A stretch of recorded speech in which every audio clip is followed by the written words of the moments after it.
Yo, what's poppin'? It's Dolly, and in this video, I'm giving you 20 decks that are all 3 diamond rarity Pokemon cards or less. Basically, we're completing this battle task, which you'll find in pretty much every single expert solo battle. So we're gonna go over all 20 decks in under 20 minutes. Let's get into it. Starting with what I believe is the best deck list to tackle this with, and that's a Sweets Relay deck. Specifically, the Slurpuff and Alchemy combo. You could probably use whatever you'd like, but I think that this one is just so much more consistent. It just feels like they made this effect for this battle task, and it's just such an easy and straightforward deck to use, especially if you're kind of frustrated trying to get all of these tasks done and stuff. So I just think that this is a good one, and I will also mention that we found out on stream, you can probably find it, I'll try to tag it here. Woo! Yo, that was tasty. That's a tasty dragon baby deck, yo. Wow. See, we got it. I know we had that comment earlier about the full art trainers being aren't considered 3 diamonds or less. So we just proved it. It's only the Pokemon that need to be of 3 diamond rarity or less.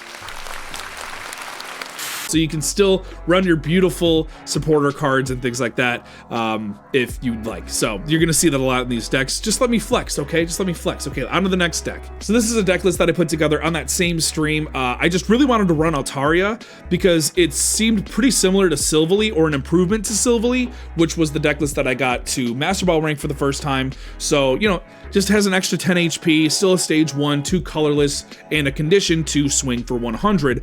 That being, for this one, running dual energy. And, you know, it being dragon, all other dragons have dual energy. So I'm like, this seems like a perfect partner to something. So why not Drud? Why not have water and fire? We have the babies, Magby and Mantike, to kind of help with, you know, that dual energy problem, not really knowing what's going to come up next. So this actually worked pretty well. I would never really had that much problem with the dual energy side of things when it comes to this. And, you know, when you got 2 Rocky Hums in here for Drud, you know, when's the last time you've seen Drud swing for 90? And then you know, he gets attacked. That's an extra 40 damage with his Rough Skin and Rocky Helm. He's dealing 130 in a full rotation. That's kind of insane, and you can get that as early as turn 4. And then Altaria is ready to swing in the back too. So this is kind of a really good, like, early to mid game range. If you can just get ahead of them a little bit faster than they can, you know, then you're just gonna win. And it's really fun. It's fun to run a dragon deck. Of course, you got the 2 Pokes, 2 Oaks. The Giant Cape is for Altaria, and the Leaf Lyra combo is to kind of get out of Drud if, you know, you're not getting the energy that you want. Of course, the 2 Gust items being Sabrina and Cyrus, and then you know, Poke Center Lady to get a little bit of extra healing, and just that way it's in there in case you're going up against any status effect stuff. You could probably swap that for whatever you want. I will say throughout the rest of this video, I'm not really going to go over many of the trainer cards just because you can kind of put whatever you want. I'm just going to talk about the Pokemon combinations because that's kind of the that's the most important part of this, is that they're all 3 diamond and less. So we're just going to talk about the Pokemon from here on out because you'll kind of start to see that I run relatively the same trainers. It's up to your preference. Run whatever you like. Let's get on to the next deck list. So I already made an off-meta deck list short on this deck, but I wanted to bring it here for this video because Ninetales is pretty crazy good for a 3 diamond card. It feels like a baby, like a smaller version of a Dragonite, because when it swings, it can't swing the next turn. So we have things like Lyra in here to pull it back. Then, you know, retreat with Magby so it can swing again, or just, you know, retreat Ninetales for the 1 energy that you attach to it that turn, discard the old Amber, put it back in the active, swing. And it's pretty nasty. Magby, again, gets it online as early as like turn 4, and this is just really aggressive. If you like playing that playstyle like Dragonite, this is a really good one for that. I made a video on this one as well a while back, and it seemed to be one of my fan favorites. That's the Coin Collector deck. It's a Lowland Executor with Serena, just dealing massive damage, up to 150 total damage. But now that we have Will, it gets that much better. Being able to control the coin flip, especially with a Lowland Executor, it's insane. And then Mallow used for Serena to just keep it alive forever. A Leaf Cape on whichever mon you think you're you know, is in the best position. And yeah, that's pretty much the deck list. This is a really fun one if you're trying to have some fun with this challenge. This is one of my favorite deck lists that I ever made a video on. The concept here is that you want to lead speed with Mimikyu to deal aggressive early damage while also increasing the damage, you know, on Regigigas so that its hammer increases in power as well, while having Dusknoir to kind of control to not only keep the Mimikyu alive a little bit longer, but to maybe kind of balance out the Regigigas once he actually goes out live. It's an insane deck because, you know, you got the Acerola and now Morty to get a little bit more control. It's a really fun one. Definitely, if you're wanting to spice it up, this is a really fun deck to run. It plays completely different. So now we're going to get into a couple deck lists that you probably recognize because they were in the meta, but just actually meet this criteria. One of them being Silvally Rampardos. A perfect pairing, really. You still get, what is that, 9 supporter cards in this deck. You kind of need the rare candies and the Skull Fossil. You could probably replace a Cranidos for another supporter if you need, but I don't think it's that needed. I'd rather have the Cranidos just for a little bit more consistency because those fossils are kind of tricky to get, but having to go through 2 Silvallies and a Rampardos is insane. This is a really good deck. One of my personal favorites, the new Gyarados deck, where you basically sacrifice your water type Pokemon on your bench to increase the damage of Gyarados. If you can get this live early enough, this is almost unstoppable. It's a really fun deck that plays completely different than a lot of other things. The Pokemon that I picked to go in this is Corsola. I think is the best lead because it draws the ammo, you know, essentially for Gyarados, and you know, you need to get the Gyarados as well, so drawing the Pokemon specifically helps a lot, while Delibird is probably the second best lead because you at least draw cards. Pyukumuku is here just to kind of stall if you really can't find what you're looking for, if your deck just was shuffled terribly, and then Quillfish is in here just, yeah, it's okay. There's not too many other really good standalone basic water types. So other than that, we got our 2 Pokes, 2 Oaks, of course, 2 Fishers to pull these cards back from our discard to put them on the bench again and swing. Same thing with Fishing Net. It's just a little bit more consistent because you do have to flip the coin. So for Fisher, that is, and it's a really straightforward deck, a lot of fun. If you got them, use this deck too. I remember this deck. I don't know if you remember this deck, but it was a lot of fun. It was a completely different concept, and that was base Tapu Koko Volt switching into Pawmot because he has counterattack and a free retreat. So basically you hit with Tapu Koko, retreat into Pawmot. He has counterattack, so he deals 20 damage. Then you freely retreat back into Tapu Koko to swing, and then you also can throw in an Oricorio in there if you're going up against any EXs in this challenge. And then Pichu is to kind of just ramp Tapu Koko up a little bit. So yeah, that's pretty much it. If you attach the Rocky Helm to Pawmot, it deals 40 damage, which is just really fun too. So this is a fun one if you want to run Lightning. Yeah.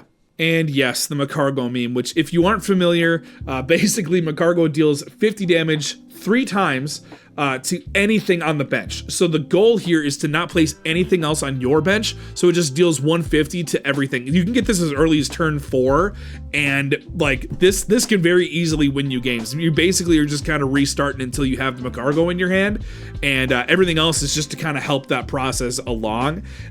So this is actually a really kind of a perfect deck for this challenge specifically. It's pretty good. And yes, the Wombo combo works as well. If you aren't familiar with this one, we're running only Psychic Energy so that we can use Xatu's Life Drain attack to pull their HP down to 10, then just burn it with Typhlosion, so at the end of its turn it just loses 20 HP, it dies. So you just instant kill everything. It's kind of a lot of fun. We have the Wills in here to make sure that we get the coin flip with Xatu, and yeah, it's just a lot of fun. And the OG Togekiss is still really good, especially when you pair it with Cynthia. It deals massive damage. Now we have Cleffa to help draw the Togekiss that much faster. I mean, having to go through 2 Togekisses in the time that you probably have Cleffa drawing that much is kind of insane. So this is a really good deck to get that done as well. So this is a deck list I put together. It's a little bit of a different play style. It's all in on Staraptor and just kind of balls to the wall, if you will.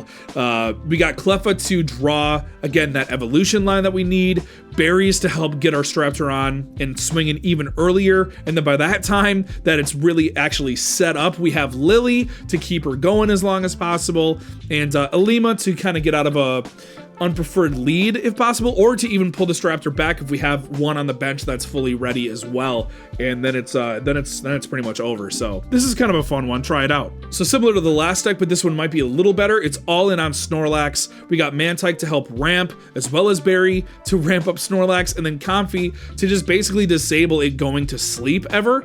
So those will just kind of hang out on the bench.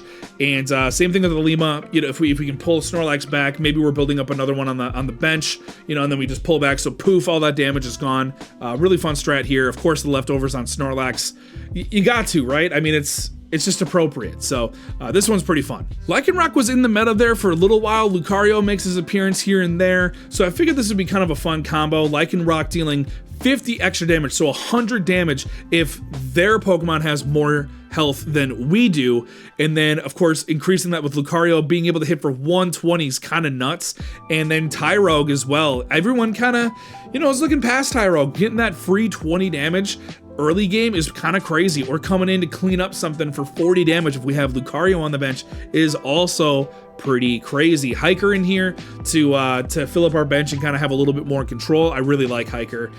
This deck is pretty straightforward. It's pretty fun if you want to run something fighting. This was a really annoying deck to go up against in the meta, but you playing it in solos, completely different story. The strat here is that Banette doesn't allow the opponent to attach energy to the active so that it starts building up something in the bench.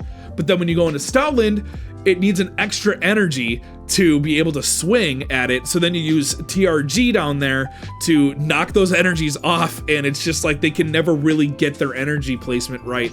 And it's kind of fun to really confuse the bot like that. So this is a good one. If you like poison, this is a pretty fun one too. Essentially, Grafaiai with Will guarantees the poison, and then Scolipede can swing for, I think, like 120 for 2 energy. Pretty insane. Attach the poison barb to Scolipede just in case if you don't have the wills or you're not getting your coin flips or whatever. This is a really cool, straightforward poison deck for 3 diamond or less. Another personal favorite of mine, we got Lurantis to kind of just do this wave of 20 damage to everything so that when Decidueye comes in, he can basically snipe and knock out anything that he wants. The Pokeflutes in here, which you draw pretty frequently, you use to bring something back that has 70 HP or less so that Decidueye can snipe that and get the free point. As long as you take something out, you got the 2 Pokeflutes most likely. You're sniping everything. Those are just items too, so you can still, you know, heal with Erica and stuff. This is just a really fun, unique deck that doesn't see much play because it's not that great for the meta. So I get my time in at this one when I can, for sure. Paralysis is probably the best status in the game because they can't retreat, they can't attack, they're basically just sitting there. So as long as you can go back-to-back swings with Galvantula, you're basically doing 140 damage instead. So we have Magneton producing the extra energies so that we can elemental switch them over, and then we can attach our energy per turn to Galvantula as well, so we can go back-to-back like that.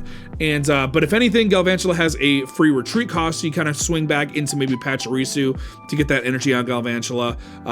Try to save at least 1 Magneton for a Magnezone to kind of clean up the rest, but this just kind of pauses them for a long time until Magneton comes in at the end there. Another really fun, unique, different playstyle deck here. One of my favorite playstyles is to just build a Pokemon that has so much HP that you just can't take it down. And Tangrowth never really saw much play. This is one of my first off-meta deck list videos that I put together on the channel.